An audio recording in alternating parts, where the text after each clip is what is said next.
Heath, thank you very much for joining us. A new banging game from DOSMan Games is on its way, I should say, which we've had a Man. playthrough, and it turned out to be much more than I expected it. I thought it'd be just like a ultra fun kind of shoot 'em up, and it turned out to be surprisingly more adult and deeper than I expected it to be. But it's very different from the first game. So for the viewers watching, Night Jackal Blood Debt is it a spin-off or is it a direct sequel?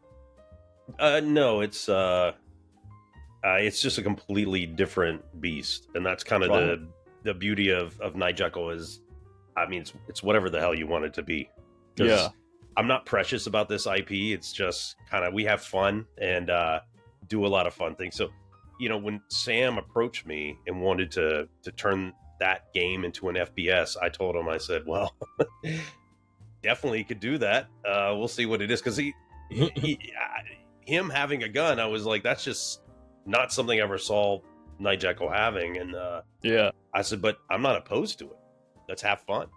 Yeah. And that's what it's been the whole time. It's just like us having a lot of fun. And even the musicians that are involved, I always tell them the same thing. I'm just like, just fucking have fun. Like get in there and like, don't Hang get in too tune. yeah. Night Jackal! Well, because the intro theme, right? Like that one's a lot of fun. That's one of those that's like when I reached out to young Cray, who created that one, I told him, I said, just forget whatever notes I give you.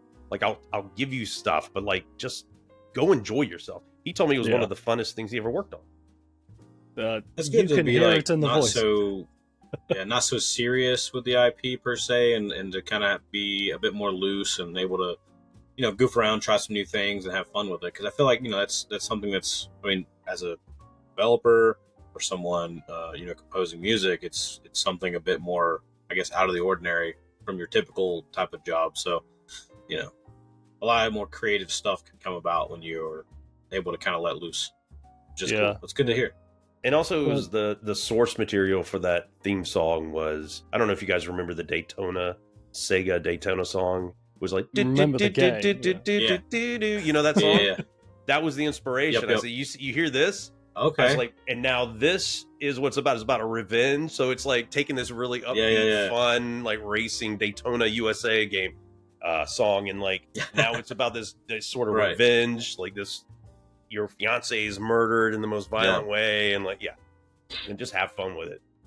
That was well shocking when obviously you've already given away, the intro in there, so it's not going to be a spoiler. But when I walked in the room and she was kind of lying on the bed, I was like, Jesus, man, okay. This game's kind of going there, So, Yeah.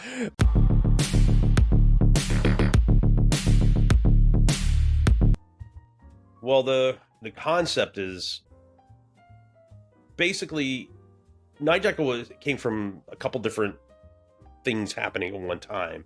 One was I was watching this streamer that I was a big fan of back in the day, and like I used to go there all the time and watch his streams.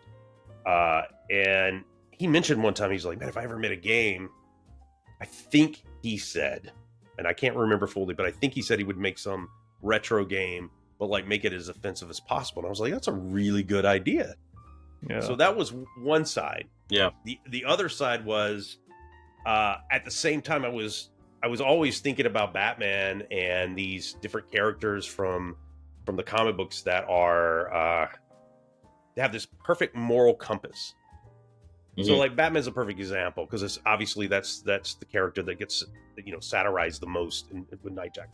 There's others like Booster Gold and things like that, but Batman is like the main one that gets satirized. And it's because here's a character who has affluenza. He has to have affluenza, right? He has to be this billionaire son who he didn't rise to this billionaire status himself. He was born into it. And you mean to tell me after this one incident where his parents, by the way, go to a theater amongst the common element, billionaires. I mean, I'm not talking about like, this is like old school billionaires. This is not like today where like billionaires are slowly becoming like the millionaires of yesteryear. This is like, you are a captain of industry and you're walking around with your wife with a pearl necklace. And okay, that always seems so stupid to me. And then like goes and gets killed by the common element. And then Batman's first inclination is like, well, I've got to just wipe out this criminal element instead of it being like this disdain for the common man and associate, because he has to be so far removed. So that was the first thing. I said, if this guy has affluenza and he became a superhero, he's not going to have a perfect moral compass. Yeah. And so why not satirize that? If you have somebody, and I've never really gotten fully into it. Like you get into it a little bit in this game. There's like, you get the 1989 Hollywood Hills, but it's Lily Grove in our universe, but Hollywood Hills type of party. And, they're doing drugs and there's women and, it's all the gross shit from Hollywood. And the womanizing and all, that's what Bruce Wayne would be doing. He'd be doing the grossest things. He's not out there fighting. In fact, this is one of the funny things about Bruce Wayne. Every time you see Batman in the comics and the cartoons, he winds up in the shadows, like creeping in somebody's office, and they walk in, like the mayor will walk into his office and turn around and there's Batman just creeping. And it's never the first conversation like, what the hell are you doing here? It's always like, immediately Batman starts in, Commissioner Gordon told me the Joker escaped. And it's just like, what are you getting into business for? Like, we should be discussing why the hell you just did a B&E, like breaking and entering into my place. But that's never the universe. And I always had a problem with it. That's one reason I'm not a big DC fan. I'm a big Marvel fan, not a big DC fan. So I've always had a problem with Batman. I love Batman, but this was one area I said he needs to be satirized. He needs to have holes poked in his lore. I'm a big Batman fan as well, but I think a lot of, including some Marvel stuff, I think a lot of like popular superhero stuff, they really try to lean towards the kid-friendly aspect of things.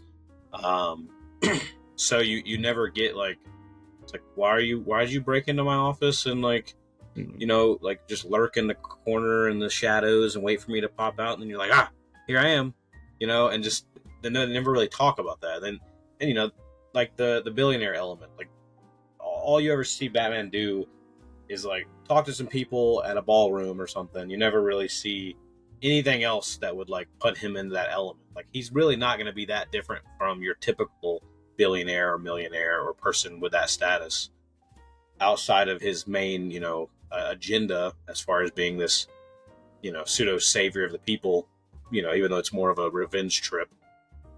You get those occasional ones that delve into deeper stuff with like Punisher and stuff like that, but it's pretty rare that they go that way, that's why I like things like Sin City and stuff like that. It makes it a little bit better. So what you're saying is Zack Snyder's Batman was the best Batman? No, because he still had a moral compass that was.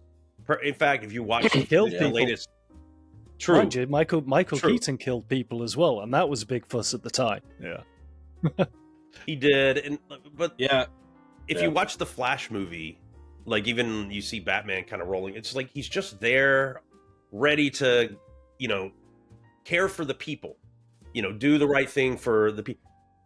Like, there's no way Batman would ever, if he is who we know him as, like he's got affluenza, which he obviously would. I mean, this is a kid that was in boarding schools. His best friend was an aging 80-year-old butler. Like he is not going to have. He's not going to join the Justice League. You know what I'm saying? There's just no world where he's doing that. So that's what Night Jackal started off as, was like poking holes in that idea, and then the conversation about like, why not make a retro game that was completely irreverent and stupid, and like these would mesh together perfectly, and then that's really where the genesis of it came from. Yeah.